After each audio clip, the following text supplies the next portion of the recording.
everybody, and welcome to TableTakes. Today is April 2nd. I hope you all recovered from all the fake stuff that probably happened yesterday, or confusing stuff because some people announced stuff on April 1st not knowing that everything is a lie, except for cake. Cake is not a lie. But I digress. In any case, guess what? Ooh, who is this that we have on screen? Coming back from the spring showcase, Monique. Tell us about yourself, and for people who don't know who you are. Do we sing this part? I mean, he sings everything. Your choice sings everything for whether to indulge in my name is Monique, and I'm a Twitch streamer. I like board games and video games. You can find me at Game Freak Geek Girl or Game Freak Geek on Twitter. Yeah! Oh my god, that's so good! Was that live? Was that practice? That was amazing. No, that was sheer adrenaline-fueled panic. That was so good. That was a bop. Okay, oh my god. No, I mean, wow. Okay, let me hand my musical crown over. There you go. That goes in the compilation CD. That goes on. Gen Con jingles. Gen Con jingles. Yeah, no, that's what I do on my stream is I'm constantly like improvising songs for people in chat, and just people get theme songs that way. It's dangerous. Don't look in my chat. Everyone needs a theme song. I agree. What's yours? Sorry, we can. I'm not ready. Yeah. So, what have you been doing this week, Monique? So this week I have just finished wrapping up some graphic novel adventures from Van Ryder, because I'm a huge Sherlock Holmes fan, and they have the graphic novel adventures where you get to like solve the crimes and like follow the path through these books. So that's been a lot of fun. Been playing a little bit of Dwarf Romantic this week, because that's been like the great tile laying game of our lives right now. It also has like a lot of Animal Crossing feels. So what? Like, because it's that kind of chill and like you're building things and making it all look pretty just the way you want it. But granted, I play like with aesthetic goals, so my scores tend to be a lot lower. But so that's what I've been doing this week, and then coming up soon, I will be on the Tabletop Live Network event and having a very special guest at the end of the month. So I'm excited about that. Nice. Ooh, nice. Hopefully we can plug that into chat, all the good stuff. What about you, Emma? What have you been up to, my dear? I had a big oops. And I was in my email, and there was an email there, and then I bought a lot of dice because it was a real bad accident. And they just came in this morning, so I have my like goopy. Can I get the focus in there? Yeah. Ooh, cool. Ooze. I got my ooze dice, the little skellies in there. I got my two D4s. I really like these, the flat D4s. Oh, nice. Those are Golds and cool. stars. These are all from Dice MV, by the way. This is not a sponsored post. I'm just obsessed. But if Dice Envy wants to sponsor this show, Yeah, Oh my just gosh. Can you sponsor me? Please. Send me all the Please. dice. This one, I don't know if I'll get it. You can't really see if it's like got gold in there. But the main inspiration was this new dice. We talked about it. Remember, this is the Dune dice. So the Spice Must Flow dice. Nice. The purpley orange, depending on how the light shines on it. So yeah, that's Morphic. Emma, don't you make this mistake like once a month? I have a Be problem. honest. It's I have a problem. I admit it. I'm not working on it because it's just my life. So Listen, acceptance, acknowledging a problem, is the first step. So you're good. Yeah. As long as it's within a budget. Yeah, sure. Within a monthly budget. Yeah, just say this is your happiness sparkles rocks. Yeah, if I'd been going to conventions last year, I would have bought many, many more dice. So it's like it's less than it has been in the past. Reining it in. However you sleep at night. With lots of dice to keep you warm. Just the horde of dice. It's a dragon pile of dice. Oh, it'd be so uncomfortable. Replacing the water in the water bed with just D20s. Oh, that may be actually kind of nice. That would be a nice massage. What about you, Isabella? What have you been doing this week? Oh man, so much exciting stuff. Taxes. I got insurance this week. Ooh. Wow. Nice. How I adult of know. you. It's very adult. It's so boring. It's so boring. I've been a responsible adult. I got a Notion. Are you guys familiar with Notion at all? Notion, please sponsor me. This is not a sponsored post, but please sponsor me. It's like a digital a bullet journaling life journal app that you can put every single facet of your life into. The TikTokers got me into this, the kids on TikTok. I love those youths.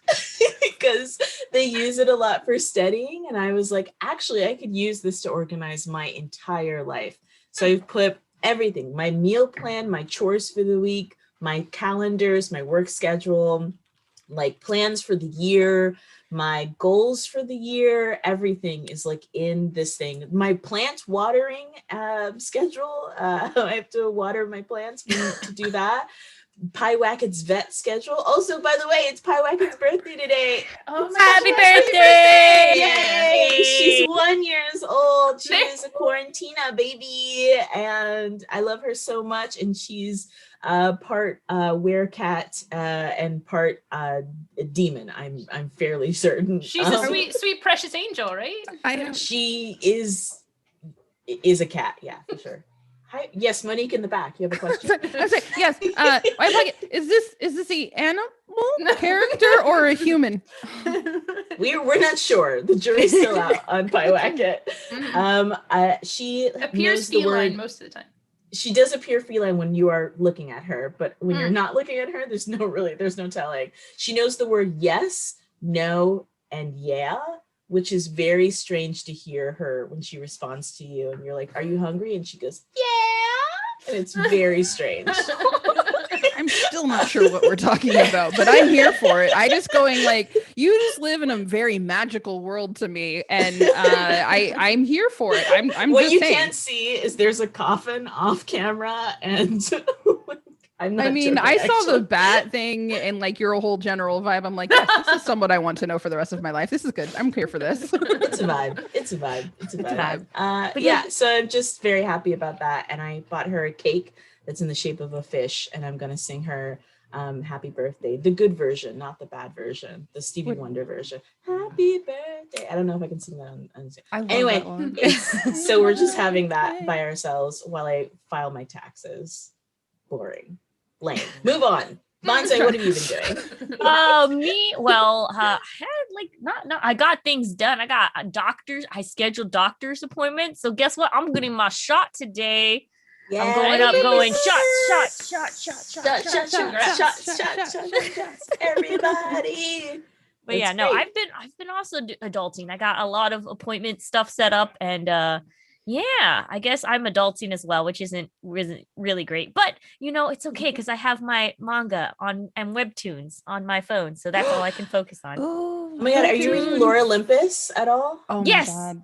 Oh my god! Yesterday's April Fool's got me really confused because they replaced all the drawings with like middle school kid drawings, and I was like, wait.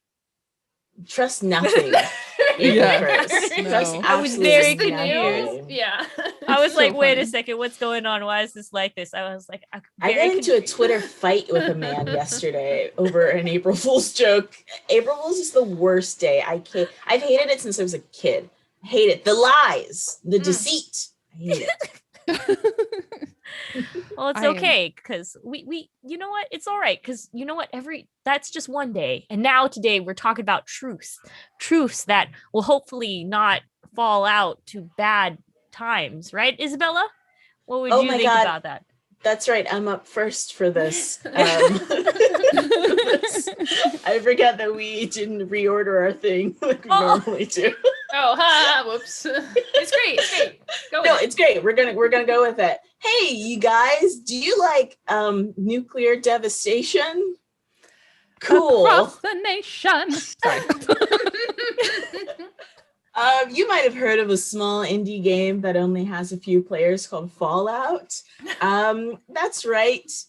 Your favorite post-nuclear tabletop, post-nuclear devastation game is coming to tabletop, everybody.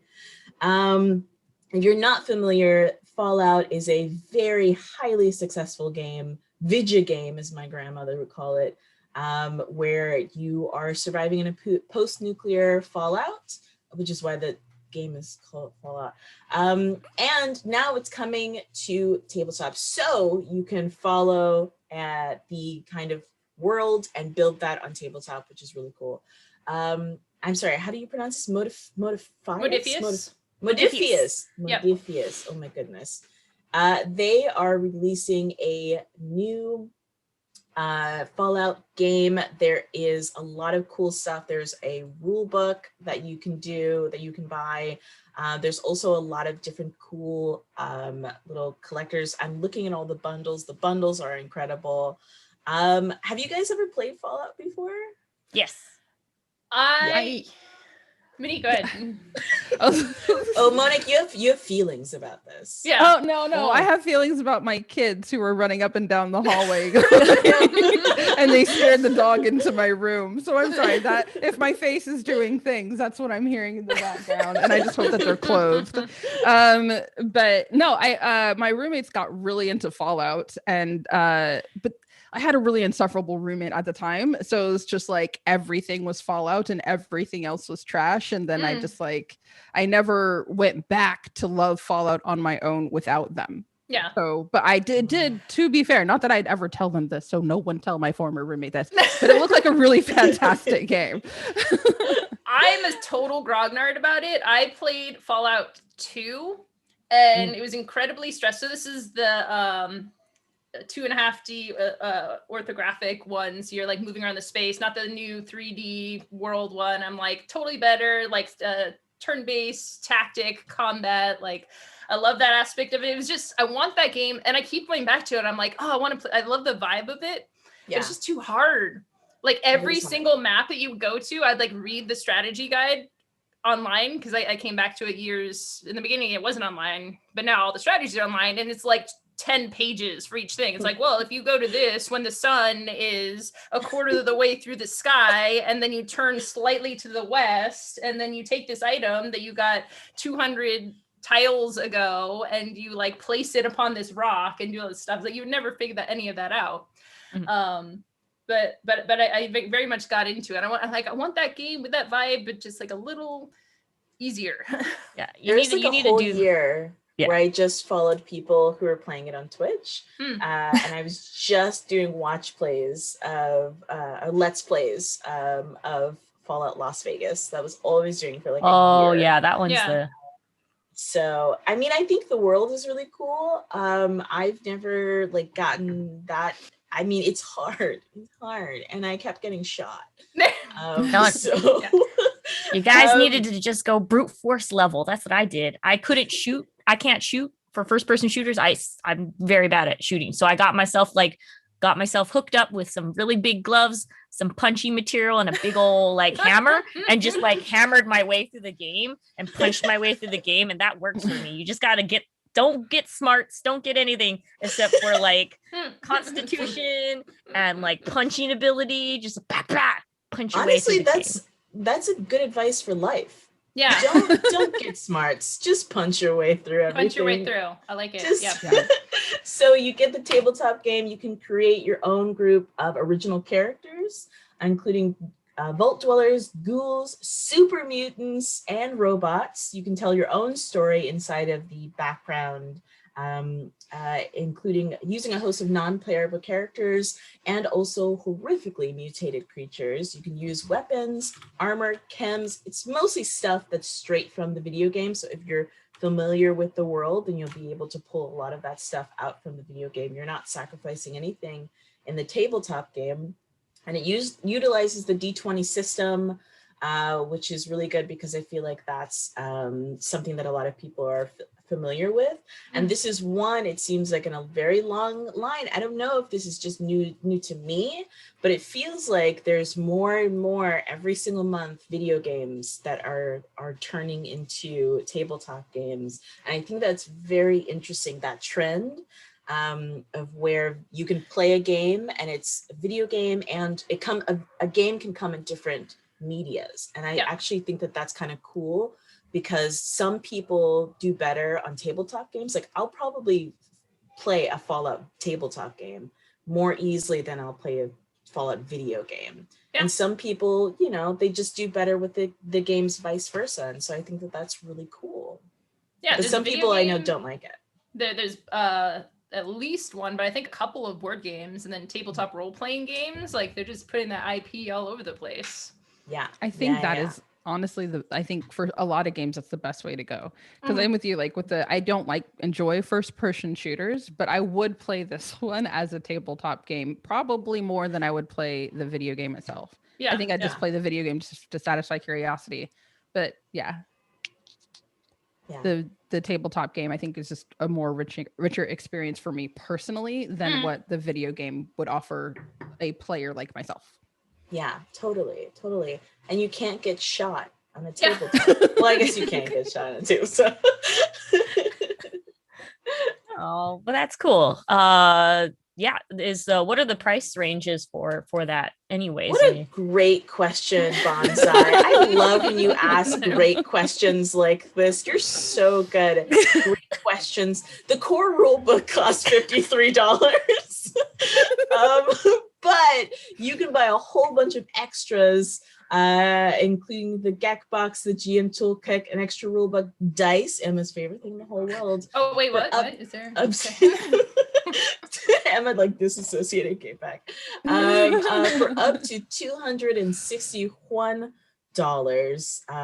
So it'll cost you, especially if you're a big fan and you want all the accoutrement for it. But I mean, $53 is kind of what I would expect for something like this. So yeah. Those are some good dice, actually. They are really pretty, no lie. I wasn't We gonna say talked about anything. Yeah, Yes, I We You gotta talked- grab it. All dice are good dice in the Lord's all eyes. dice are good dice. We all The accept. dice lord approves. But there are some dice, that are the better Dicey. than others. But... Dice ears. They're dicier. Oh Well, my god, I love the body on- dice. Oh, the buddy. Well, on other related news, oh my goodness, some foul magic has been wrought in the community of magic. Emma, since you are a magical Emma, please tell us what is stirring in the magical world. Magical, by magic, of course, in this situation, we mean Magic the Gathering. And sadly, we have news of plagiarism in Magic the Gathering card art for the new Strixhaven set. And this is really sad. It sucks for the person whose art was plagiarized. It sucks for the company. And that art's out there right now, right? Like all these cards are printed, like they're in paper. So it's not like they can go back. It's what happened is there was an artist on social media saw this card. They did a side-by-side video comparison, and sometimes it's like, I'm not sure, but this one, if you look at the links to it, it just down to the folds of the skin, just like how it's baffling, right? Like how does this even happen? How does the person do it and not realize that we have Google image search now, right? It's super easy to discover this stuff. And this wasn't a new artist. This is Jason Felix, who's done countless pieces of art for WotC in the past. On Tuesday, they suspended work with this artist after he was accused of plagiarizing artwork. And again, some cases it's hard to tell, but this one was pretty cut and dried. It was plagiarized from a 2016 DeviantArt upload by artist Kit LaPena.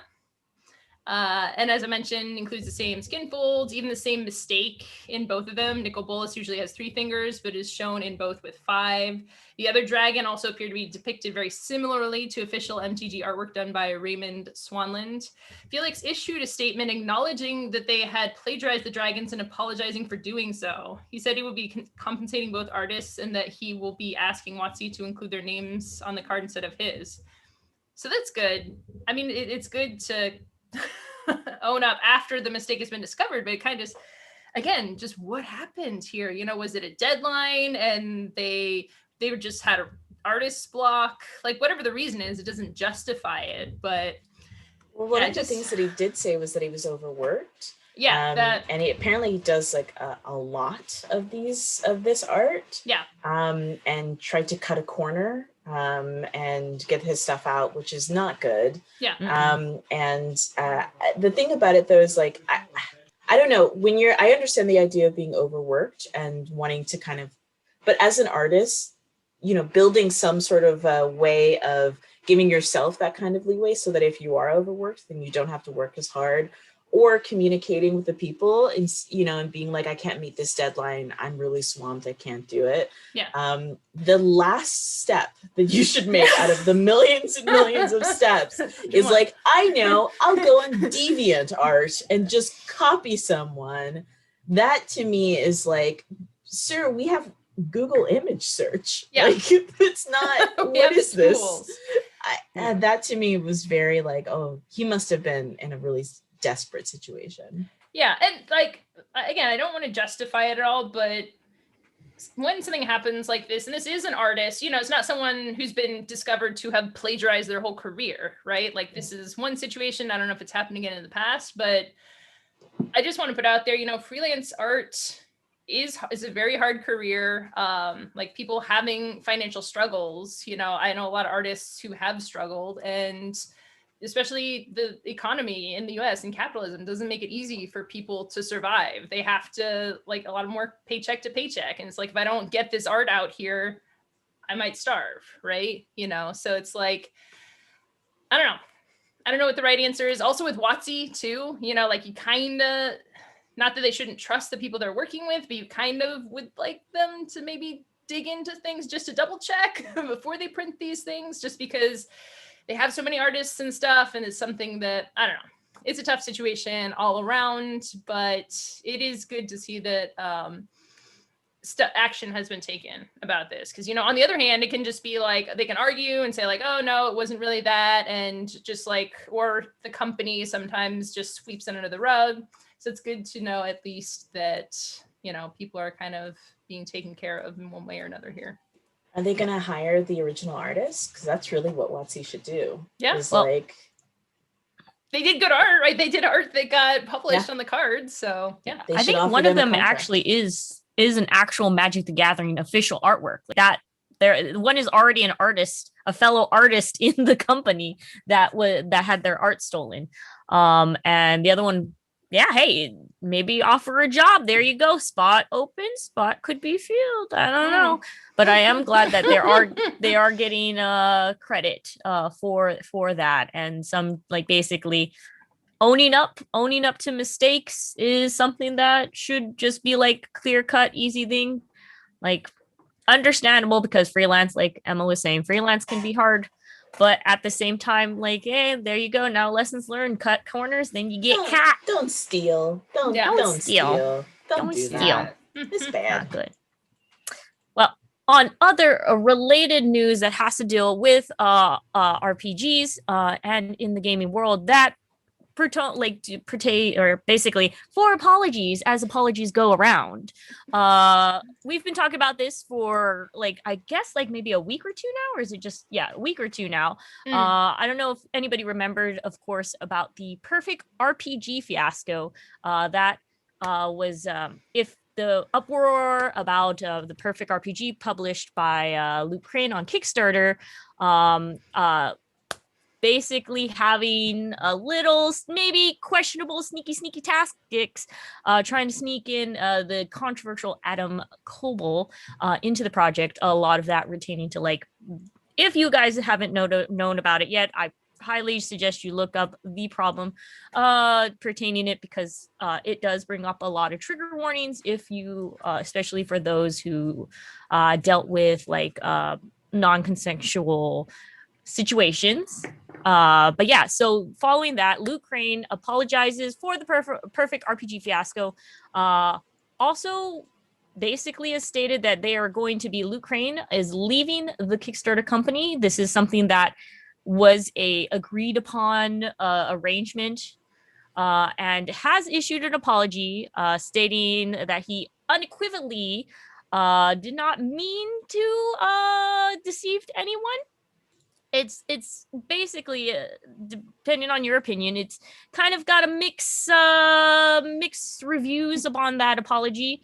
In particular, many seem to feel like there is no way he couldn't only accidentally be deceptive about hiding of this personal creator from the other people that were on the project.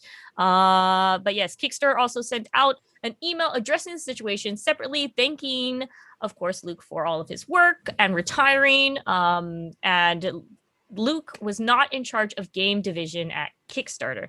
Kickstarter confirming to Polygon that Luke Crane was leaving the company in a mutual decision. Emma, looks like you have some I'm just feelings. Yeah, we will mutually decide that this executive, we're not going to pay you anymore, and the executive's going to mutually decide to like not work for them then because he's not going to get paid, aka being fired.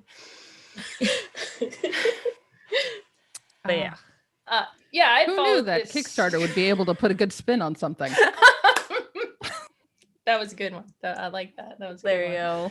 I've been following this pretty closely, and good steps have been taken. You know, the fact, like, more than I expected. When all of this came out, I did not. I expected him to keep working there.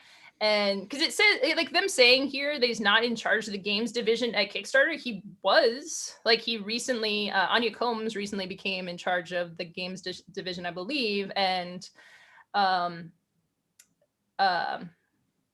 Luke had moved on to a new position, a community management position. But there was lots of things in there, like it being a project that we love and being able to make changes and stopping people from making comments on the page. There's a lot of like insider stuff that was happening while this was all going on. And in addition to this, Luke posted a response, not even really an apology, to the Kickstarter. There's kind of inside voice because everyone who had backed the Kickstarter was 90% sympathizers and then 10% people who actually care about the issues, who wanted to be there to hold him accountable. And they were originally the ones who posted all of this, and the original non-response where he said, I'm closing this Kickstarter because other creators are being harassed out of the project. And it's like, no, they're leaving the project because you lied to them. So he really misrepresented all this stuff. And then in his second update to his Kickstarter, he didn't say, wow, yeah, you're right, Adam Cobell is an asshole, I shouldn't have included them. He's like,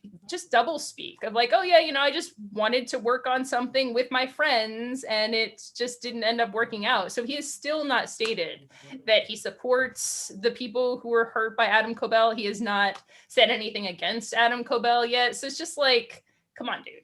You know, there's, yeah. Yeah. Like you can do better. Can do better. Or apparently you can't, so.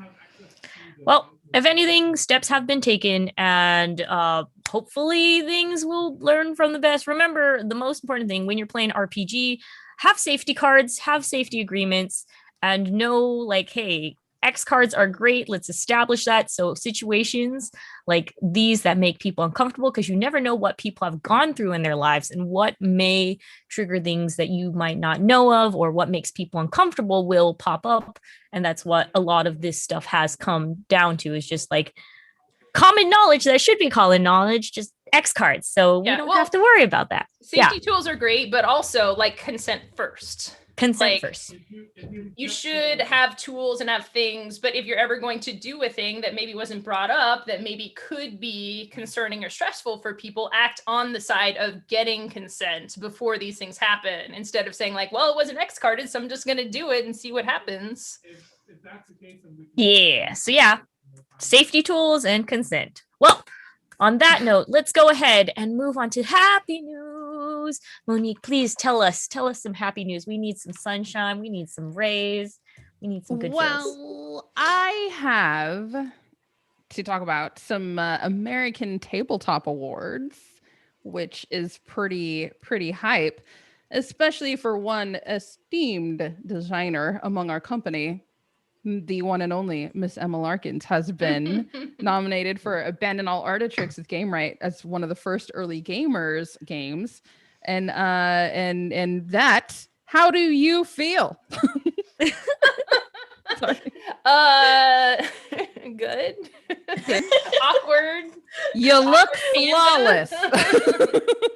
Your abandoning artichoke plan has paid off. Yeah, no, it's just like there aren't a ton of like big awards for board games. There's different blogs and stuff who have their top 10s, and then there's the Spiel des Jahres, the German award, which is very large. But there aren't a ton of them. I was just like, I don't know, I have so much respect for this committee. Like, it's an amazing group of people who run the American Tabletop Awards. A lot of my favorite people are on there, so it was just like so touching to be recognized by all these people who I have so much respect for and look up to so much in this industry. And of course, you know, thanks to all the play testers and Game Ray and everyone, you know, it's yeah. It's a group project. Yes. I think it's fantastic. I do love also like a lot of the people that are behind the American Tabletop Awards. I think they do a lot of good work. Yeah. And between all of them, they cover such a broad scope. So it's actually really exciting, I think, to be able to see all their different takes on like what they do. But it's also just really exciting because it's like, oh, hey, I like her. Yeah. And then all the games here too is just like, I love so many of these games. I played a bunch of them, and there's so many I want to play too. So I had not heard of Drag and Drop beforehand, but it does look really good. What I'm really excited about, I have Nova Luna, and I watched it being played at Dice Tower West and was like immediately enthralled. It looks really good, but it's also up against some other games I've really enjoyed playing, like Monstrosity and The Crew and Chai. You played any of those ones for the casual games? I haven't played Monstrosity, but I saw your stream. Gen Con did the stream for the spring showcase. That was hilarious. It's my favorite part of the whole showcase. I mean, we did parts as well, but I think that was the best part of it. That was designed by Eric Slauson, amazing designer, and it was fun and hilarious. I haven't played The Crew yet, but I've heard so much good thing. I want to play it in person. Like, I think it's the kind of thing that would like really shine. And it sounded like maybe a little bit like The Mind, which is one of my favorite games because it's like a cooperative thing. Yeah. I really like it too. I'm sorry. I just realized I put you like on the spot. Like, no. But you're right. I've enjoyed playing The Crew online quite a bit. Like, they have it on BGA and they have it on Tabletopia and all that. And it's been a lot of fun just to like kind of hang out and chat and chill with people, but also like get in and do these like little missions and things like that. So it's a lot of fun. Nice. I should do that now. Now that you said that, I'm like, okay, I want to do it online. Then I was like, oh, when am I ever going to play it in person again? But yeah, that sounds super cool. Yeah, no, it all of the games I've already, I can spot a couple of games. Of course, Abandon All Artichoke, Dungeon Drop. Also, I've been looking at getting Chai. Chai is one of those games that I've been looking at getting. And then Fort is actually a pretty fun, like, pick your kids to build the best fort game. You'd think it'd be kind of like silly, but it's actually fun. And I'm just looking, of course, Dune Imperium's on there, so got all the goodness. Yeah, well, because Fort is done by Later Games. Just like the quality and the design acumen from that company. Just like they don't put out bad games. I was surprised. Like, I know how most y'all feel. I'm not as into Dune. I have some problems. Some sadness from it. So Javion, the babies. The babies. Yeah. The babies. I forgot. Killing the babies. But my friend Javion, who's been on the show before, taught it to me and he was obsessed with it. And we played it a bunch of times. And it's got the deck building element to it, something that I was kind of naturally good at. And then I was like, oh wow, I'm good at this game, I'm winning. And then of course he hated it because I was winning and beating him. But I've played it like 2 or 3 times now, and I'm like, wow, this is actually, it looked like a lot. The teach the first time was like an hour or something. This is too much. But once I got into it, it all made a lot of sense, and I enjoyed it more than I thought I would. Yeah. Wait, did we list the names of the games? We're just kind of going through and talking about one. I'm sorry. I got really excited. I'll do that now. Is like we have the early gamers category, which is Abandon All Artichokes, Dragamino, Dungeon Drop, Cues and Zombie Teens Evolution. For our casual games, we have Chai, Monstrosity, Nova Luna, Rosetta, The Lost Language, and The Crew, The Quest for Planet 9 from Cosmos. And for strategy games, we have Calico, Fort, My City, Smartphone Inc., and The Search for Planet X. And for complex games, you have Bonfire, Dominations, Road to Civilization, Dune Imperium, Gloomhaven, Jaws of the Lion, and On Mars, which is the next Lacerda game. So we find out on April 6th, so just a few days, about who's going to the wins. And it doesn't matter what happens, Emma, because you are a winner in our eyes, and you are always going to be a star, and you are a beautiful candy floss haired angel. Oh yeah, I don't even want to know. I'm like, all that matters is the nomination. It's like back when I used to do video game marketing, we'd put all the laurels up there, and then in really small print, it's like nominated for this award. Nominated, doesn't matter if you win or not. Like that's nomination is I want to take that. How can I take like more mundane like aspects of my life and be like nominated for like great high fives? Yes. Oh, just start. I think start your own awards and have like a streams series leading up to it, and then like nominate a bunch of people for that. I think that would be fabulous. I would nominate Emma for most wholesomeness on stream. Second that. I would nominate Bonsai for most amazing accoutrements pulled out of God knows where.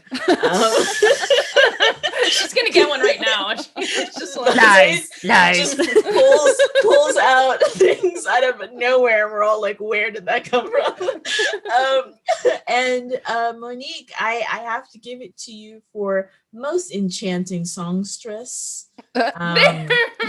You came out with those creamy, I don't know why I used that word. Silky tones. Creamy is not the way that people describe voices. I'm taking it. That's going on my nominated for most creamy voice. creepy. No, it doesn't sound good. It's a little bit like I love using it. the We're word here. moist, right? No, I know it doesn't sound good. I don't It's know so why good. creamy came to my mind. It's- I'm know what? tweeting this. Dear diary. It's all right, because you know what? I have a nomination too of the Yeah. biggest, chongus of miniatures to Wait, come out. nobody nominated me for anything. Oh wait, yeah, no, I'm sorry, Isabella. Let's go ahead. You know what, Isabella? You are going to be nominated for Goth Queen of the Ever Darkness of all children. May your endless rule of the Dark Kingdom be forever in our glory. We praise thy name, Isabella von Goo. I was gonna That's my nominate you theme for song. like smoothest vibes. Oh, Loving I'll it. take that. Smoothest vibe. I like that. I'm gonna nominate you for hottest takes. Oh, Yes, that's true. Spicy I takes. do spicy takes. Thank you. Okay, that's it. I'm a Leo, so I just needed that. Thank you. Yes. Oh, I love Leos. It's okay. Well, now we need to talk about this biggest chongus of a miniature. All I just right. wanna use the word So, chongus. this biggest chongus of a love miniature it. out there. Okay, so this is my hot take of biggest chongus miniature. WizKids, by the way, is announcing Tiamat miniature. Basically, think of Tiamat as the mother of all dragons, 5 heads, or no, how many heads does it have? Like I think got 5. 5 heads. Sure. It's available pre-order. It's a mini that costs about $400. The reason why, let me go ahead and for scale, I brought a ruler for scale of how big this mini is. So think of it, we were discussing this earlier. It's about 29 inches. That's like my head plus torso. My head plus torso in like That's not a mini. It's not a miniature if it's 20, if it's as big as 1.5 bonsai torsos. That's not a miniature. And then it's like full-sized. 15 inches tall, so that is the size of my torso. I go by torso size. And then it's the universal just unit, huge. bonsai torsos. Yes, Bonsai we all learned this. We all went to torsos. school. Yes. I don't understand the idea of a largest miniature. Is it mini or is it large? Is it the jumbo shrimp of the toy? I don't understand how it could be a mini. And I guess they're using the word mini. We all kind of decided on this, is that the mini, because it's smaller than an actual dragon, therefore it is a miniature technically. But it is the largest of the smallest versions of dragons. Yeah. Yeah. So I mean, so WizKids is known for also having other big gigantic ones. Like there's another gigantic dragon, a walking statue from Waterdeep, and a tower terrain piece. So they're known for all these big things. But at what point does a miniature no longer be a miniature and it's just a statue? Like that's my question. Does it, like, if it is under 2 feet, or well, no, that's more than 2 feet. Hold up, yeah, that's more than 2 feet. So is it under 3 feet? Because this is a 3-foot roller. If it's under 3 feet, is it then considered a miniature, or is it like, just a statue if you can't put it on your table? Like somebody in chat said that it's a full-size tiny dragon. So yeah. it's a regular full-sized tiny dragon. That's Yes, I think that's what it is. And like I for one would love to have a Tiamat and just carry it with me everywhere in a holder, like one of those like baby packers, but like a Tiamat holder. And I'm just gonna I think it'll be great to take on the bus too, like especially with social distancing post-COVID times. Yeah. You're like, I know that everything is supposedly fine now, but Tiamat will eat you if you come any closer. Yeah. Or like you could have it sit in the seat, because you could have those like little dog handles, you know, like when you have your dog and it's got like a jacket with handles on the back of it. So you can, is this a thing, or did I just make this up? I don't actually know. No, I've seen them before. the dog characters. They're like for service dogs. I was like, I love this idea. I was gonna buy one of those for my cat, because whenever she gets her claws clipped, she always freaks out. And there's just it's like a straight jacket that you can buy for your cat that only lets their paws out. You're gonna burrito the cat. I was gonna burrito. I think I still might do it actually. I think you need a baby Bjorn for this dragon. I would love that. And not what we were talking about earlier, which is a strap-on for this dragon. Just a baby Bjorn. Oh goodness. But yeah, no, this thing is huge. And it has a clear base. It's got a clear base. What I meant. It wasn't what I meant. Sorry, it was so funny. I could not let it go. I'm sorry. Welcome to the stream. Welcome to the stream. But yeah, People it's got in a clear my chat base, know. so you can still see if you're on a grid, you can still see, because this is big enough. Your like little miniature characters can like run everywhere around this, so it's still able to see. But yeah, if you want it, it is available for pre-order now for a small insignificant price of $400. So if that's what you're into, you know what, live your best life and do what you want. But it's okay, because you know what? Where we at? Here we are. We got the bundles for you, yeah. And I'm gonna be your bundle boss, yeah. So if you guys, I feel like I should. Yes. Lil Nas X too? Wow. I just really want to make this a pop album. You'll be like the new Michelle Branch. It's gonna be great. I was kind of combining the new song of what is called Bruno Mars and I don't know, like just smooth jazz, because R&B is just so good. Anywho, Curiolus and Tales from the Loop and Kells for the Loop Bundle 2 are up there for or basically 4 bundles, humble bundle of holding. These 2 bundles containing core rulebooks for adventures for the Tales of the Loop, which is think Stranger Things, but with or whole, like, you know, kids on bikes kind of thing. Colorialis, which is Arabian Nights meets Firefly, and Things from the Flood, which is basically Tales from the Loop revisited by your older selves. The first bundle, of course, just cost $12.95 for the starter collection, and $25 for the level up. Coriolis Loop, sorry, words are hard. 2 bundle starts at $14.95, and also you can level it up at $25. And then if you guys are wondering what this bundle of holding holds, like basically helps, is benefiting the pandemic relief charity Direct Relief. So if you guys want to go ahead and get started on that and want all of those lovely games, those are your bundle of holding this week. And also make way for the Kickstarter course Pay way for the Kickstarter court. So of course, being that we kicked Derek out because now girls run the world. Yes, who runs the world? Girls. Girls. Who runs the world? Girls. Girls. All I really want is girls. Girls. Sorry. But yes, we are going ahead and just kicking it starting in the Kickstarter bundle. I'm going to go ahead and start with Prosperity, a game of artisan gosh darn it, fancy tea blending. Artists. Can somebody help me with this? Artisanal. Artisanal, thank you. Artisanal tea blending with 9 days left. Sunday, April 11th.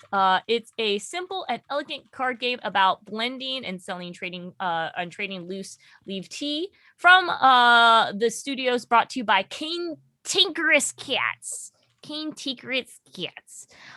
So it's a lightweight competitive set collection game. You all, like the players, play as tea shop owners that are competing for the most prestigious tea shop out there. Players have to basically collect items to fulfill orders. When the orders are fulfilled, you can either take the money from the customer or use that as prestige points or collect prestige points instead. Prestige points are the victory points for the game. Players also have the ability to trade other players' ingredients in exchange for flavor tokens or favor tokens, so you can exchange more ingredients in the future. Once all the orders of a single type have been exhausted, the game ends and the most prestigious tea shop wins. It's a beautiful like artwork and stuff, at least to me, because I like teas. I like teas a lot and I like drinking teas. So this game just spoke to me. And then I think some of the upgraded packages for the Kickstarter is you actually can get some tea with your game. And I'm like, hey, you know what? That's cool. I like that. That is cool. They stole my idea for my teasing. Your tea. Not really. They're great too. More tea games, the better. More tea games. You should do a teasing and then you get tea in the zine. Is that your idea? That wasn't actually my idea. Somebody suggested it though, because I was talking to people. They're like, "Oh, you should have a tier where you like send tea to people." I'm here for this. There's a tea subscription service, and they send you new teas every single month. Nice. I have a green tea subscription. Actually, I got a little obsessed with tea, hence making this new tea zine that I'm working on. But yeah, I get different teas, and then I also get random teas. It's each month. Yeah, I mean, if you ever want a good tea person, I know one. Dryad Tea. She's like one of my friends. She makes good tea. Just hashtag not sponsored, but also she makes good teas. Anyways, that has 9 days left. Sunday, April 11th. I think I'm up next. Yes, oh, yes. I am. She is. You guys have probably heard of this game. It's one of my favorite games that has come out of all time. And whenever people are like, what game should we play? I immediately like brandish a knife and force everybody to play this game. And that tracks so much. That tracks. Not surprising. But there's a sequel to this game called Gloomier. That's right. We're talking about the game Gloom, which if you haven't played, I will break into your house and I will make you play it. It is a great game. They're doing another standalone storytelling sequel to the game Gloom. This one is called Gloomier, A Night at Hemlock Hall. This game has 6 days left, ending on Thursday, April 8th. You want to get into this. Gloom is such an awesome game because of the fact that basically you have to play to see who can be the most miserable and who can have the most miserable death. And you're trying to get the worst points. You're trying to get the highest negative score. So basically, it's a storytelling card game, 2 to 5 players. You have to try to make your characters suffer the most before they die in a very interesting game. You have to try to come up with ways in which they can have interesting storylines and suffering and pain and misery, and whoever can come up with the most creative suffering, pain, miserable life becomes the murderer. And your objective is to make sure that your opponent has a wonderful life. So you can combat your opponent by giving them different kinds of cards that will be like, actually, you're having a great life, and that will thwart the whole purpose of the game. I love this game. One is because of the fact that it reminds me of a lot of media that I really, really like. If you guys are familiar at all with the artwork of Edward Gorey, who's an early century pen artist, also the Addams Family, especially the illustrations by Charles Addams, a series of unfortunate events, which I was obsessed with in middle school when I was a kid, which is so not shocking to anybody who knows me. And Clue, because you're trying to decide, like, how did you get murdered? It's a really great storytelling game. I always have a good time playing this game with people who don't enjoy murder and death and suffering as much as I do. Anyway, in this version of the game, Gloomier, A Night at Hemlock Hall, you get 110 transparent plastic cards. I love the transparent plastic cards because you can accumulate the scores through the cards, so you can always see where your score is at, which I think is really cool. And you get story cards, you get new guests, some new cast of characters, some new events, untimely death cards, which is some of my favorite things. You get a 12-page color totally redesigned rule book, and you also get a tuck box, little tuck box as well.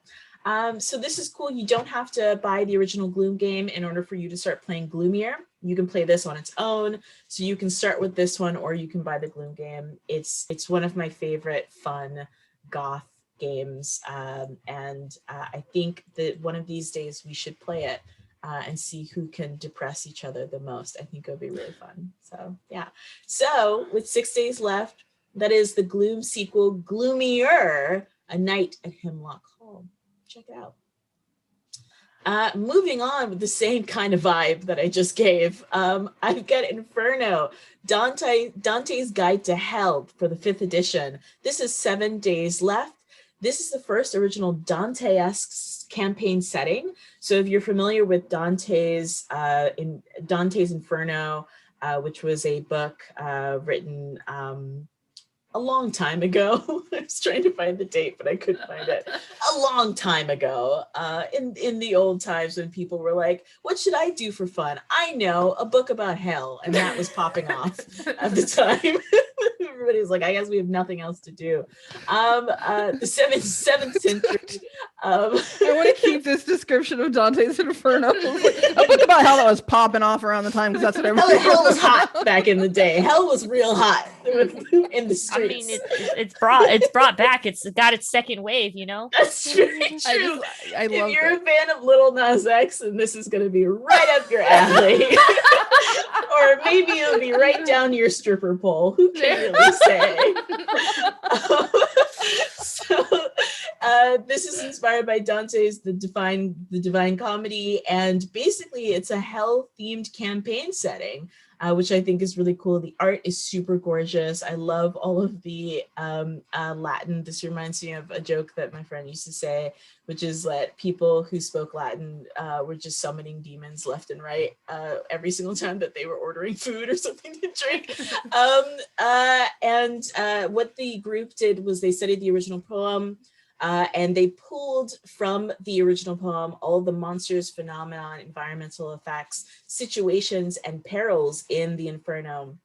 I was a weird kid in high school, and I read Dante's Inferno for funsies, and I did a book report on it, and I thought it was fascinating. I had a Dante's Inferno phase, which I know all teenagers go through, where I was really obsessed with all Dante's Inferno lore, and it's actually very fascinating, all the different things. Also, sidebar, Dante was very petty, and he put people that he hated in real life in the book, which is a very petty thing to do. And now forever, we know the names of these people who didn't go like halvesies on a tavern bill with Dante from the 7th century, and it's wild. So with this, you get 2 parts for the campaign setting. You get Dante's Guide to Hell, the red one, which is the player's handbook, which focuses more on character creation, setting rules, and a deep description of the Inferno itself. And then you also get Verglio's Untold Tales, the blue one, which is the Game Master's Guide and the Monster's Manual. There's also a third book in the campaign called the Black One, which I think is really cool. And that is sort of a luxury edition where you get the art book. Emma, move your cursor. Oh my gosh, I'm sorry. You get the collector's edition, and you get a original translation of the poem, which is originally in Latin, by a person with the best name I've ever heard, Henry Wadsworth Longfellow, which is the name of a real human man, which was once a child whose name was Henry Wadsworth Longfellow, which is a weird name to give a child. And so, yeah, this game looks really cool. I love the hell setting. I love how spooky it is. I love that, you know, one of the cool things about hell is the further you go down, the colder it gets. So they have like a blue I think it's really cool. If you're a big hell fan, a big hell stan, like I am, check out this book. It's only got a week left, 7 days left, and you're going for the 5th edition. This looks Nice. amazing. Looks so amazing. Yeah, especially the way you describe it. I'm like, you know, I wasn't into it first, but the more you talk about it, I'm like, okay, yeah. And like, you don't want to go to hell. You don't want to grab on your thigh-high boots and grab the stripper pole down to hell. You don't want to do that. I mean, that does sound pretty fun. And then become the devil, like sit on the throne, have a cool hat. Like that sounds awesome. Yes. Yeah. Although, yeah. If you guys don't know what we're talking about, Watch the video, okay? Montero video, which Oh, has been my obsession for a whole week, including the discourse, which has been oh my god. chef's Yes. kiss. That's Oh the my reason I God. caught it because of you, Isabella. I was like, all right, let me go watch what she's talking about, and then I'm like, okay, now I'm in love. Now I'm in love. Yes. So It's fun. Hell is back, baby. Satan's Hell is back. in. Yeah. Hell is in right now. All right. I'm here for Last but not least, we have one more Kickstarter to cover before we go completely off the rails. It may not be dice, but it is about rolling, which makes me wonder if it's really dice that I'm into, or is it just rolling things? This one in particular is called Heads Will Roll, with 6 days left, ending Thursday, April 8th. Roll out chunky metal skulls and flick your way to victory in this pocket dexterity game made by dragons. I didn't read that first part when I had copied it over. I'm like, wait, this is made by my friends. This is not made by dragons. This is made by the people from Lay Waste Games, who have done games with amazing metal components such as Life Siphon and Dragoon, which you may have heard of because they had just flown off the shelves because, again, amazing components, great gameplay. This is different from a lot of the games they've done in the past because it's just like a little pouch with metal pieces in them. But what's cool about it is they are skulls, but they are formed in such a way that they can land on different sides. And the idea is to kind of roll them, flick them, and just move them around in a fun dexterity way. All you need is the pieces. You don't need like a special board, just a surface to play with them. So you can play this game just about anywhere. It's super fast and fun. It's got great table presence. I believe they had released a version of it in the past because they've definitely played around with the pieces, and it's always fun to have a game like that that's just in a pouch in your pocket and you bring it out and you play with it at a bar or anywhere. So metal skulls and chunky bits. Chunky.